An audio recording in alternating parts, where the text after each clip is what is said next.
আজকে 2025 সালে আইসা যখন কোনো আলেম রাজনীতি করতে যায় তখন ওই সমস্ত সুশীলরা কয় হুজুররা রাজনীতি পাইছে গো, হুজুররা থাকবো মসজিদ, হুজুররা থাকবো মাদ্রাসা, টিফিন বাড়ি দিয়া গরম বাতাই না দিমু, হুজুরে মাদ্রাসা বইয়া খাইব, আমরার বাপ মরব, হুজুরে জানাজাত নিমু, সেখানে গিয়া হুজুরে মিলাদ করাইব 50 টাকা দিমু, হুজুরের খান তুই না হুজুর কেন রাজনীতি করতো। এই যে ব্রেন ওয়াশ কইরা রাখছে, এর একটা অপরাধী হইলাম আমরার মতো কিছু মৌলবীরা।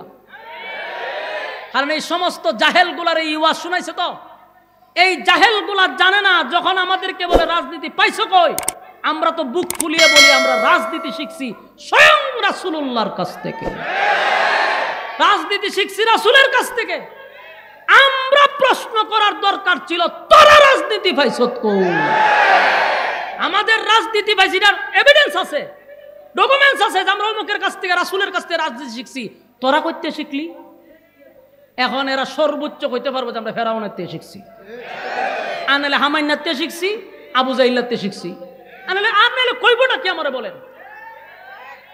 এই জন্য দেখবেন এদের কাজ কাম চলা ফেরা কিছু আবু জাহেল মার্কা, কিছু ফেরাউন মার্কা, কিছু হামাইন্না মার্কা। কারণ যারে যে নেতা মানে তার প্রভাব তার শরীরে পড়ে। ঘটনা তুই কেন করছে? আমরা জিগায় রাজনীতি ভাইছে কো এরে রাজনীতি আমরা জন্ম দিছি রাজনীতি। আমরা তোরা এখন তে ডেলি জিগাম হয় রাজনীতি পাইছত কই, নাহলে শর্টকাম হয় খাও রাজনীতি পাইছত কই। ফাজিল কোথাকার হুজুররা যদি নির্বাচনে তারা কয় আপনার রাজনীতি পাইছেন কো, কত বড় বেয়াদব। আমরা রাজনীতি পাইছি কই, তুই জিগাস কা? আমরা তোরারে জিগা মোহন থেকে হ্যাঁ পাইছত কই রাজনীতি, চুপচাপ মাথা নিচু দিয়ে করে দেবি গা, ঠিক মাথা ফাতলা, বেশি ফাঁকটামি করে। বাস্তব না বাস্তব? এখন এই দুষ্ট আমি আর দিয়া লাভ নাই, দুষ্ট আমরা মৌলবীর মধ্যে আছে। মৌলবী খানো দূরে ওয়াজ করছে নবী গরিব পেটো ফাত্তর, এখন মানুষের খান্দাইছে সব সিত্তিয়া মিত্তিয়া চোখের পানি ফালাইয়া মুহুক মুচ্চা বাড়ির যায়, একটা খানদানি খান্দাইছে নবী পেটো ফাত্তর আছে। আবার উজুরে মুহুক মুচ্চা গিয়া হয় দেশি মুরগ আছে, তো তুই ওয়াজ করলে কি আর খাইলি কি? খাওয়ানোর ওয়াজ তো মিলল না রে ভাই। বাস্তব না বাস্তব? এই সমস্যার একমাত্র কারণ হলো আমরা। আল্লাহ হয় আপনি গরিব ছিলেন ধনী বানাইছি। আমার নবী দেশের রাষ্ট্রনায়ক ছিল, প্রেসিডেন্ট ছিল, দেশ পরিচালনা করছে। নবীর পর আবু বকর দেশ চালাইছে, হযরত উমর দেশের প্রেসিডেন্ট, আবু বকর দেশের প্রেসিডেন্ট, উসমান দেশের প্রেসিডেন্ট, আলী দেশের প্রেসিডেন্ট, একের পর এক সাহাবায়ে কেরাম দেশ চালাইলো, আর আমরা রাজনীতি হইছে কো। হযরত উমরের আঙ্গুলের ইশারায় অর্ধ পৃথিবী পরিচালিত হইছে, অর্ধ পৃথিবী। রাজনীতি বলে ভাইজি কো। আর সমস্যা হয়েছে তো আমরা, আর আমি তো সব কথা কইয়া লাই, এর লেগে সব হুজুর আমারে বেশি বালা পায় না, কয় বেশি ফাঁকনামি করে, বেশি কইয়া লাই আল্লাহ মারা শুদ্ধ কইয়া লাই। আল্লাহ মারার আমি এটা বুঝাইতাম চাই যে এখন যে একটা অবস্থা, আমরা এখন খালি আঙ্গুল তুললে কয় আমরা ভাইসি কই রাজনীতি, কদিন পরে কইবা আমরা রাজনীতি করার অধিকারও নাই বাংলাদেশে, কইয়া লইব তো। এই জন্য আমাদের এখন উচিত সমস্ত টুপিওয়ালা একটা প্ল্যাটফর্মে আসা।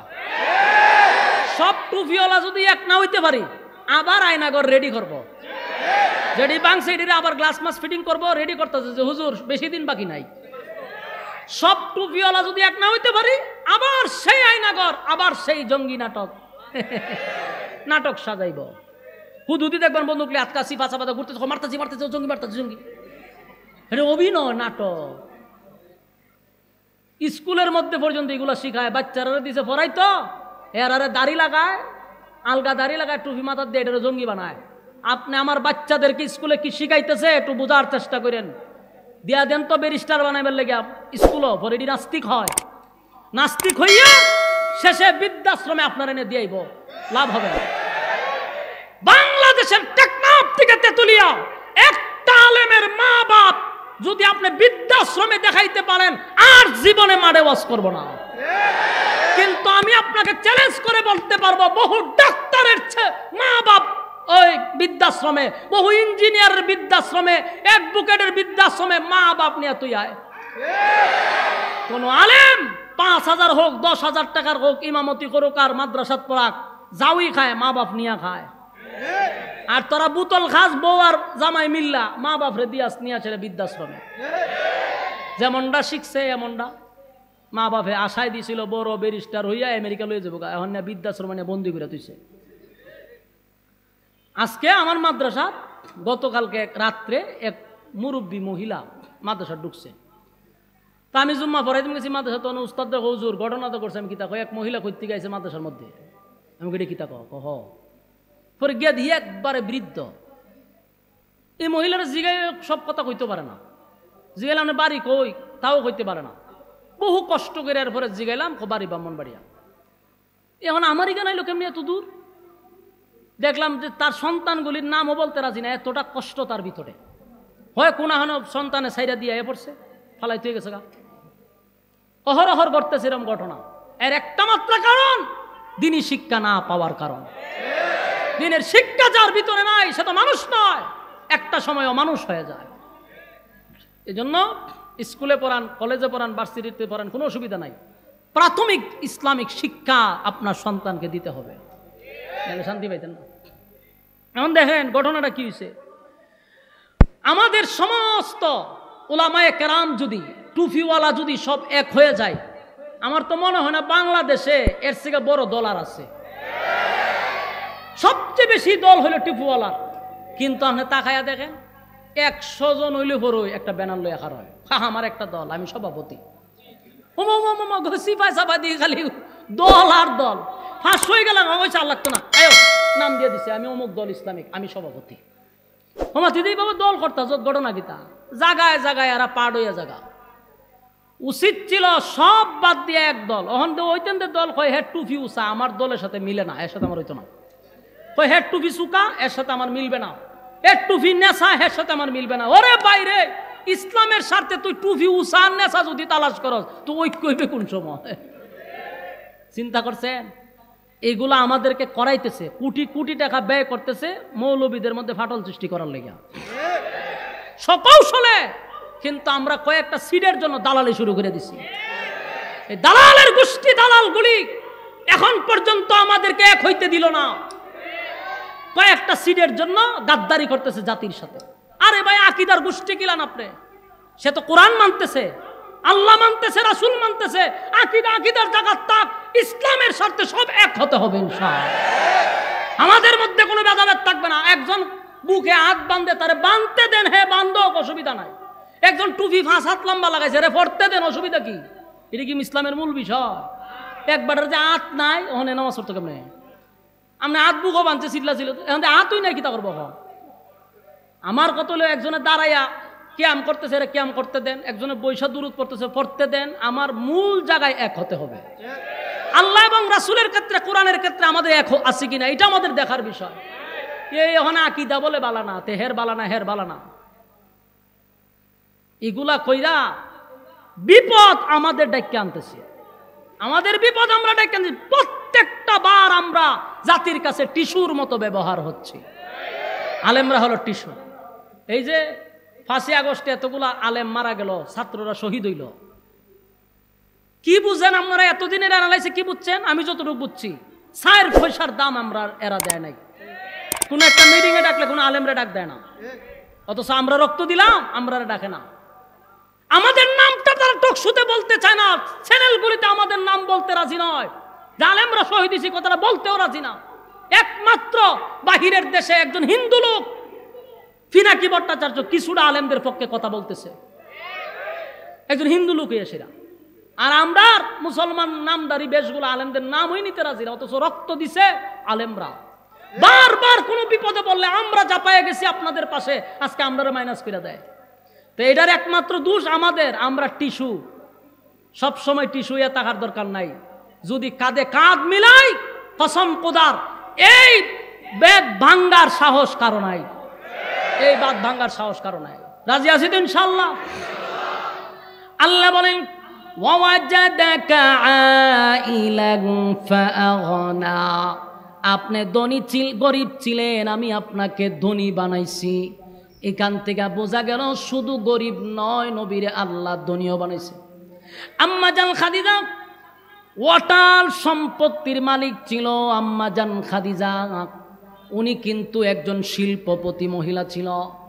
নবীর কাছে বিবাহ বসার পরে ইসলাম ধর্ম গ্রহণ করার পরে আম্মা জান খাদিজার যত সম্পত্তি আছে সব নবীর জন্য দিয়া দিছে।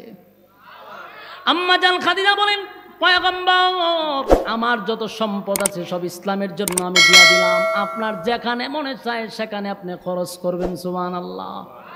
আমার যুবক ভাইরা, আল্লাহ রাব্বুল আলামিন তার বন্ধুরে খুশি করার জন্য এইভাবে একে একে সব কথাগুলি তুলে ধরলেন। ওয়াজাদাকা আইলান ফাগনা, আপনি গরিব ছিলেন, আপনাকে আমি ধনী বানাইছি। এরপর আল্লাহ বলেন, ফাআম্মাল ইয়াতীমা ফালা তাকহার। এখানে আরেকটা কথা হলো, আল্লাহ বলেন বন্ধু আপনি এতিম ছিলেন, তাই এতিমের প্রতি আপনি কঠোর হইয়েন না। এটা শুধু নবীকে বলে নাই, কিয়ামত পর্যন্ত সমস্ত উম্মতি মুহাম্মদীকে উদ্দেশ্য করে আল্লাহ বলেন, এতিম যারা আছে রে তাদের উপরে কঠোর হওয়া যাবে না, তাদের উপরে বিরক্ত হওয়া যাবে না, তাদের হক নষ্ট করা যাবে না, তাদের সম্পত্তি মাইরা খাওয়া যাবে না, এতিমদের প্রতি কঠোর হওয়া যাবে না।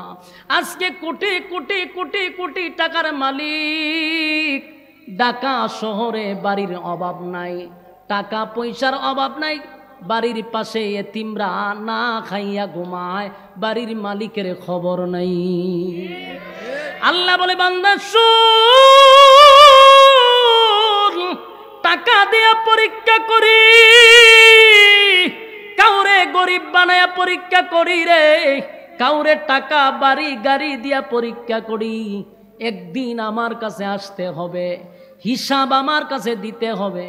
আমি তোরে 10 তলা বিল্ডিংয়ে বসাইয়া কুরমা পোলাও খাওয়াইলাম, আর নিচের তালায় এতিম বাচ্চারা না খাইয়া ঘুমায়, একটা বার তুই খবর নিলি না। এ বান্দা শুন, যতই নামের আগে তুই হাজি লাগাস, বান্দারে আমার কাছে তোর কোনো দাম নাই। জান্না রাখিস, কিয়ামতের ময়দানে আমি আল্লাহর সামনে পাই পাই করে হিসাব দিতে হবে। হিসাব না দিয়া সামনে আগানোর কোনো সিস্টেম নাই। কত মাদ্রাসা আছে দেখবেন, এতিমখানা আছে, মা নাই বাবা নাই, দেখার মতো বাচ্চাটারে কেউ নাই। এরকম মাঝে মধ্যে অনেক এতিম আমার মাদ্রাসায় ঢুকছে। আমি গত কিছুদিন আগে পরীক্ষার ছুটি দিছি, কিন্তু হঠাৎ করে দেখি 2 জন বইয়ে রয়েছে, এরা বাড়ির যায় না। কিদারে তোরা বাড়িতে গেলে না কা? এখন দেখি মুসামুসি করে, বেশি যখন জিজ্ঞেসি বাড়ির যাও না করে, এখন খাইন্দা দিছে, এখন দি চোখ দিয়ে পানি পড়ে। এখন আমার আশ্চর্য লাগে, খান্দোস কা? কেউ মারছে? হুজুরে ধমকাইছে না? টেকা নাই ক দিয়া দিক, খানতেছে। পরে আবির সাহ হুজুর, এক হুজুর যাইব কো, মা নাই বাপ নাই, ছাঁচা একটা এনে দিয়া গেছিন, আর ভর্তির পরে আর আইছে না, আয়া দেখছেও না, তখন যাইতো কো, টেকাও নাই পড়। এরকম অসংখ্য এতিম, এতিমখানা মাদ্রাসা আছে, মাঝে মধ্যে যাবেন, তাদের সাথে এক বেলা বৈশা খাইবেন। বাড়িতে বউ বাচ্চা নিয়ে খান। বহু মাদ্রাসায় আছে রে এতিম বাচ্চা আছে, মাও নাই বাবাও নাই, বছরের পর বছর ওই বাচ্চাগুলি মা বাবার সঙ্গে বৈশা খাইল না। মা বাবার সঙ্গে বৈশা খাওয়ার আনন্দ তাদের কপালে নাই। তাই টাকাওয়ালা ভাই, নিজের সন্তানগুলি আছে, আপনার সন্তান যদি এতিম হয়ে যেত কেমনটা লাগতো। তাই মাঝে মধ্যে নিয়ত করবেন, আজকে অমুক মাদ্রাসায় গিয়ে দুপুরে একবেলা খাবো, এতিম বাচ্চাদেরকে খাওয়াবো, নিজে খাবো। এটার মধ্যে একটা আনন্দ আছে। আল্লাহর নবী বলেন, এতিমদেরকে যারা মহব্বত করবে, এতিমদের মাথায় যারা হাত বোলায়া দিবে, ওয়াদা দিলাম জান্নাতে আমি নবীর সঙ্গে তারা এতটুক দূরত্বে থাকবে। সুবহানাল্লাহ। বাড়ি দিয়া আল্লাহর নবী 2টা আঙ্গুল দেখাইল, এতটুক দূরত্বে আমি আর নবী, আমি আর আমার উম্মত থাকব। আল্লাহ বলেন, বন্ধু আপনি এতিম ছিলেন, তাই আপনি এতিমদের প্রতি কঠোর হইয়েন না। আমার যুবক ভাইরা, আল্লাহ বলেন ফাআম্মাল ইয়াতীমা ফালা তাকহার, বন্ধু এতিমদের প্রতি আপনি কঠোর হইয়েন না। ওয়া আম্মাস সাইলা ফালা তানহার, আর যারা চাই আছে, ও দরিদ্র আছে, মিসকিন আছে, কেউ যদি আপনার কাছে চায়, তাদের সঙ্গে কঠোর আচরণ করবেন না, তুস্তাস করবেন না, ধাক্কা দিবেন না। অনেক সময় দেখবেন রাস্তাঘাটে ভিক্ষুক দাঁড়ায়। এখন তো নকল ভিক্ষুকের অভাব নাই, হ্যাঁ, ব্যবসায়ী ভিক্ষুক আছে, এই ব্যবসায়ী ভিক্ষুকদের কারণে অরিজিনাল ভিক্ষুক এখন চিনাটা বড় কঠিন। অরিজিনাল অনেক ভিক্ষুক আছে। মাঝে মধ্যে আমি রাস্তা দিয়ে যাই আর দেখি অনেক ভিক্ষুকের হাত নাই, পা নাই, এরকম ভিক্ষুক দেখছেন নি? বাড়ি এটা ওই মাথার সামনে তো রাখে, আর ভাও নাই, আতনে ভরে রয়েছে। অনেক সময় দেখা যায় গইরায়, এমনি গইরায় মুখের মধ্যে এটা লইয়া এমনি গইরায়। কত ভিক্ষুক রাস্তাঘাটে দেখবেন গইরাইয়া গইরাইয়া ভিক্ষা করে, হাতও নাই, পাও নাই। আমরা মাঝে মধ্যে 10 টাকা দিয়া চলে যাই, কিন্তু না, মাঝে মধ্যে দাঁড়াইবেন, দাঁড়াইয়া তাদের দিকে তাকাইবেন আর আসমানের দিকে তাকাইয়া শুকরিয়া আদায় করবেন, মালিক আপনি চাইলে তো আমারে এই জায়গায় শোয়া দিতে পারতেন। আল্লাহ আপনি আমার চাইলে ভিক্ষুকের তালা আমার হাতে ধরাইয়া দিতে পারতেন গো। আজকে আমি কত স্বাবলম্বী, আমার হাত আছে, পা আছে, চোখ আছে, মানুষ আমারে মূল্যায়ন করে, মানুষ আমারে কত মহব্বত করে। আপনার যদি হাত পা না থাকতো, কসম খোদার কেউ আপনার সঙ্গে সেলফি তুলতো না, আপনার বন্ধু হইতো না। কোনো ভিক্ষুক হাত নাই, পা নাই, তার বন্ধু নাই রে, তার কোনো বন্ধু নাই। তার আত্মীয় স্বজন থাকলেও তারে পরিচয় দেয় না, তারে দেখলে এড়ায়া চলার চেষ্টা করে, কারণ তার হাত নাই, পা নাই, তার সঙ্গে কেউ সেলফি তুলে না। আল্লাহর কাছে শুকরিয়া আদায় করেন, মালিক আমার 2টা পা আছে, 2টা হাত আছে, মানুষ আমারে কত সম্মান দেয়, বিয়ে করতে পারলাম, শ্বশুর বাড়ি আছে, আত্মীয় স্বজন আছে। যদি হাত পা না থাকতো, কে আমার কাছে বিবাহ দিত, আমার কিভাবে শ্বশুর বাড়ি হতো? আমি এত সুন্দরভাবে, আমি এত জাঁকজমকভাবে চলাফেরা করি, মালিক এটা তোমার দয়া ছাড়া আর কিছু হতে পারে না। এই জন্য আল্লাহ বলেন, সাবধান, ভিক্ষুকদের সাথে, এতিমদের সাথে, মিসকিনদের সাথে কোনোদিন তোমরা খারাপ আচরণ করবে না।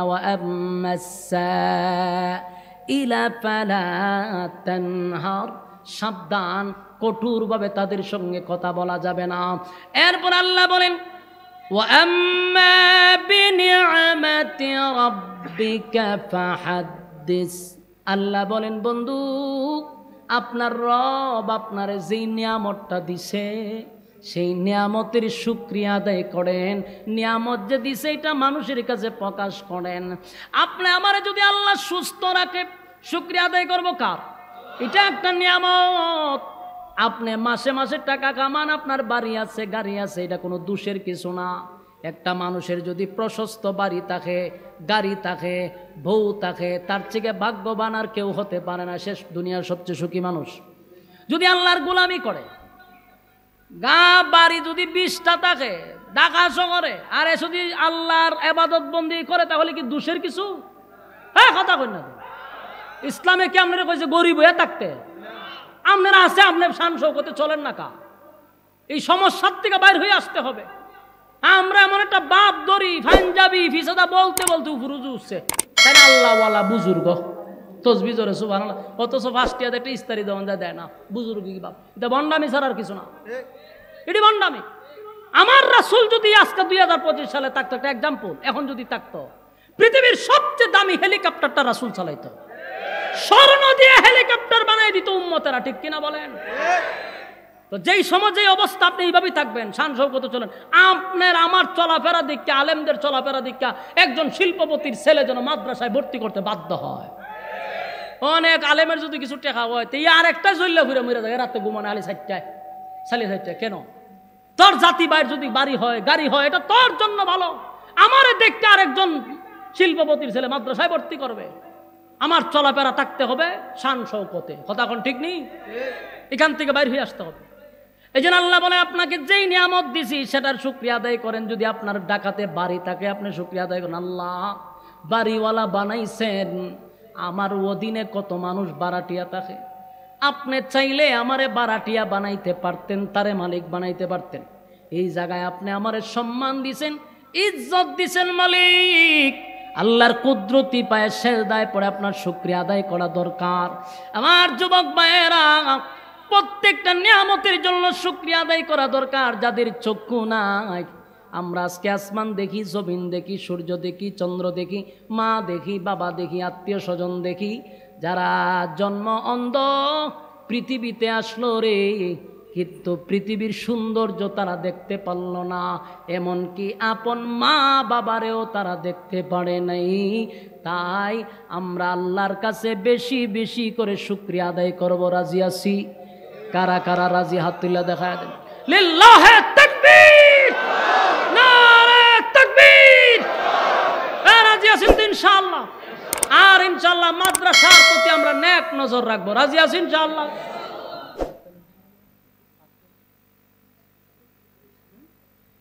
হাত তুলেন ভাই, আতলামায়ের না, সাবধান করে দিলাম, হাত বে হয়ে যাবে। বলেন আমরা মাদ্রাসার সাথে আছি, আলেম ওলামার সাথে আছি ইনশাআল্লাহ, কোরআনের পক্ষে আছি তো ইনশাআল্লাহ? সবাই রাজি আছেন? পরীক্ষা করতাম নি, বিসমিল্লাহ কর, পকেটে হাত ঢুকাই দেন, পকেটে হাত ঢুকাই দেন, পকেটে হাত ঢুকাই দেন, ঢুকাই দেন। যার পকেটে যা আছে বাড়া রাখা সব দিয়া দিন।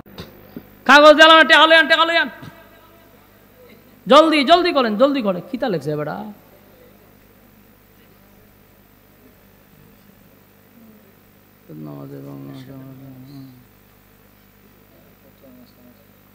জলদি জলদি করেন।